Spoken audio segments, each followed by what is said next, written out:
Atëherë në vazhdën aktiviteteve në shënim të datës 3 dhe 4 shkurt që njihet në Mitrovic, po besoj edhe në gjitha trojet shqiptare si netet e Tmerrit, ne po vazhdojmë aktivitete që e pasqyrojnë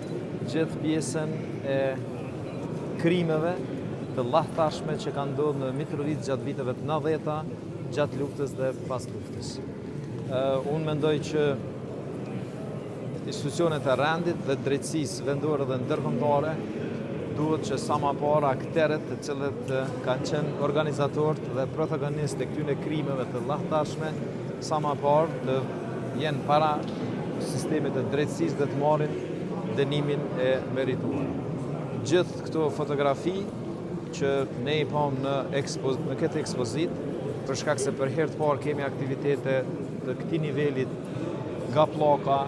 ekspozita, po edhe aktivitete tjera me qytetarë shqiptarë në veri, në shtëpitë e tyre, po edhe në fund ndezja e qirinjeve.